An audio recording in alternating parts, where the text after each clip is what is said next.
Thank you, Mr. Chairman, and I appreciate your indulgence for letting me wave on the committee today. I know it's been a long day. I want to welcome our governors here today. Thank you. Governor Pritzker, on behalf of my constituents and myself, I have serious concerns about the current state of Illinois and the continued direction your administration is taking when it comes to sanctuary policies. And I know we've talked a lot about that today. And I want to be clear, your sweeping sanctuary policies are not just misguided in my view, I think they're dangerous. Your agenda puts ideology above public safety, ties the hands of law enforcement, and signals to violent, criminal, illegal immigrants that Illinois is a safe haven. Your administration has made the state of Illinois among the national outliers to defy federal law. And you've doubled down on policies like Illinois Way Forward Act, which is legislation you proposed and signed that prohibits local law enforcement from cooperating with ICE, even in cases involving violent criminals. And I think, hearing you today, I think you honestly believe that refusing to turn over convicted felons to federal authorities makes our community safer. And I'll tell you, Governor, it doesn't. And as a former federal and state prosecutor who's worked very closely with law enforcement, none of that makes us safer or makes law enforcement feel comfortable. Instead of working with federal law enforcement to remove dangerous individuals from our streets in Chicago and across Illinois, you're creating bureaucratic roadblocks and political cover. And in my view, that's not leadership, it's government malpractice. Illinois families are already struggling with the highest combined state and local tax burden in the country. And they should not be forced to subsidize over $2.5 billion in Illinois taxpayer money that's been spent on illegal immigrants over the last 4 years under your sanctuary policies in Illinois. I want to mention two specific cases, although I could talk about a lot more. A tragic case involving the family of George Levin, a 63-year-old man who was murdered by a pair of illegal immigrants who were arrested in Chicago in January. He was found bound with duct tape and his legs tied with an extension cord. The title of an article was, "Two Migrant Men Beat Chicago Businessmen to Death, Left Him Bound, Gagged," prosecutors say, dated February 1st, 2025. Again, under your sanctuary policies in the state of Illinois. I'd like to submit that for the record, Mr. Chairman. Without objection, to ordered. Second one is a case of two families, and I want to highlight Chloe Polzon and, of course, Catherine Abraham, two girls in their early 20s that were killed in a fatal hit and run by an illegal immigrant in Urbana, Illinois. And again, the title from that article, Glenview Family Seeks Justice After Migrant Suspect Kills Daughter and Friend in Urbana Hit and Run. I'd like to submit that for the record. Without objection, to ordered.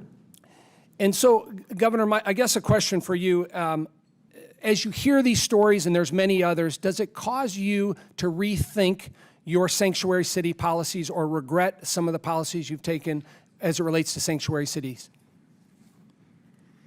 Thank you, Congressman. I'm glad to see you here. I know you were unwilling to meet with your constituents about the Medicaid cuts that you voted for. So answer the question. I thought you might not answer the question whether reclaiming I'm going to reclaim my time because you did not answer the question, which I thought you would. When I asked, when you hear about victims that suffer violence because of illegal migrants in a sanctuary city state, you said no, it hasn't caused you to rethink. Reclaiming my time.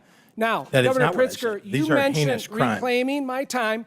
I have the time. Judicial warrant is all the federal government. You all have the ability to fix this. Governor Pritzker, do your job. Do your job, Congressman. Yeah, I would deflect too instead of answer those questions. Now, you said earlier, in a response to a question from Chairman Comer, that you have been critical and had been critical of President Biden and his border policies. And you cited a letter, October 2nd, 2023, that you authored.